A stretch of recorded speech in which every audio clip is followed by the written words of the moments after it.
Assalamualaikum warahmatullahi wabarakatuh. Jumpa lagi di channel tercinta kita, sahabat Islam. Jangan lupa subscribe dan like untuk mendukung channel ini supaya mendapatkan ilmu-ilmu baru dan bermanfaat untuk kita.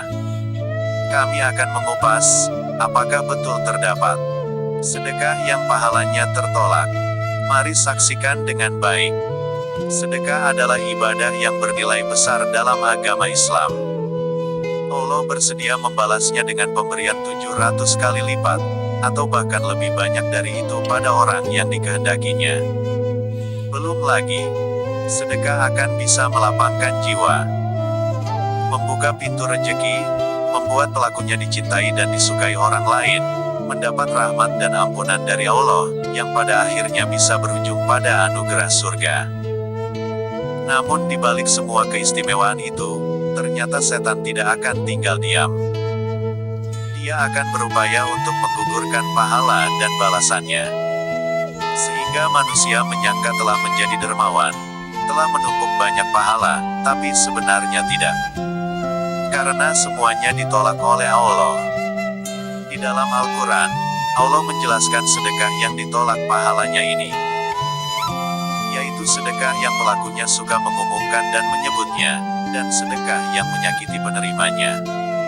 Allah berfirman, "Hai orang-orang yang beriman, janganlah kalian menghilangkan pahala sedekah kalian dengan menyebut-nyebutnya dan menyakiti perasaan si penerima, seperti orang yang menafkahkan hartanya karena ria kepada manusia dan dia tidak beriman kepada Allah dan hari akhir." Quran Surah Al-Baqarah ayat 264. Maka berdasarkan ayat ini, yang tidak mendapat pahala dari Allah yang pertama adalah orang yang bersedekah namun ingin tersiar kabar sedekahnya. Atau seperti yang dicontohkan di dalam ayat tersebut, seperti sifat orang tidak beriman yang ria terhadap pemberiannya. Dan tentu saja hal ini menyalahi keikhlasan, yang menyandarkan kebaikannya demi Allah semata. Tidak ada masalah apakah orang lain mengetahui atau tidak. Sebenarnya pelaku sedekah harus memiliki pemahaman yang mendalam tentang proses sebuah amal. Bahwa sebenarnya dia telah diberi oleh Allah berupa harta. Kemudian Allah menggerakkan hatinya untuk bersedekah, sehingga terulurlah tangannya bersedekah. Jadi dia memang bersedekah, tapi sebenarnya dia pada posisi menjadi perantara semata. Jika Allah tidak memberinya kekayaan, maka tidak akan ada yang dia sedekahkan. Atau jika Allah memberinya harta, namun menggenggam hatinya, tidak memberinya hidayah dan tidak menggerakkan niatnya untuk bersedekah, maka tangannya tetap akan terbelenggu tidak terulur memberi. Maka dengan kondisi ini seharusnya dia bersyukur telah dipilih oleh Allah untuk dijadikan perantara kebaikan. Dan tidak layak menjadikan dirinya berbangga-bangga dengan sedekah itu, pamer, dan ingin dipuji manusia. Kemudian kedua, sedekah yang ditolak pahalanya adalah sedekah yang menyakiti penerimanya. Dan hal ini sangat mungkin terjadi. Terlebih di zaman sekarang, di mana orang suka membangga-banggakan capaian kekayaan ini. Ada kalanya pemberi merasa bahwa dia memiliki kedudukan yang lebih mulia dari penerima. Sehingga ketika mengulurkan sedekahnya tidak dengan raut muka yang ramah, tanpa senyum, atau bahkan diiringi dengan perkataan yang merendahkan orang miskin di hadapannya itu. Atau terkadang berinfak pada penyandang cacat dengan cara melemparkan uang, padahal dia bisa menyerahkannya baik-baik. Atau memberi tetangga sebelah rumah. Kemudian menyebut-nyebutkannya di depan orang banyak, sehingga tersiarlah kabar kemiskinan tetangganya itu, ketidakmampuannya, dan keadaannya yang patut dikasihani. Hal ini tentu melukai perasaan penerima sedekahnya. Dia jadi malu dan merasa rendah diri.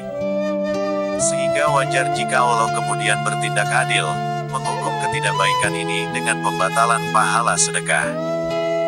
Untuk orang seperti ini hendaknya diberi kesadaran siapa sebenarnya dia di hadapan Allah.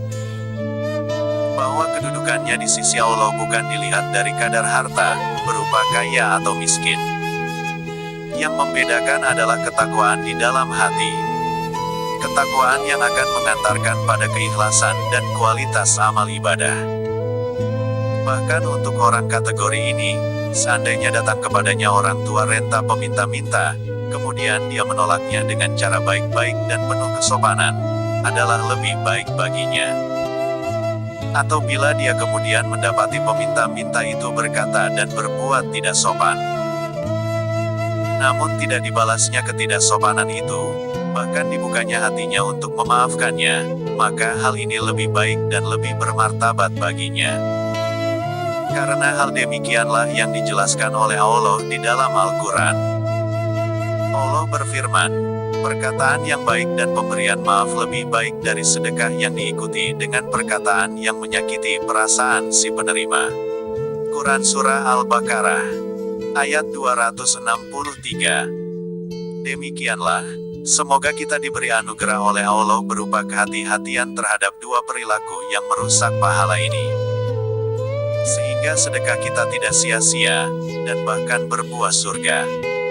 Sekian dari kami, semoga bermanfaat dan bisa diamalkan agar sempurna ibadah kita kepada Allah. Assalamualaikum warahmatullahi wabarakatuh.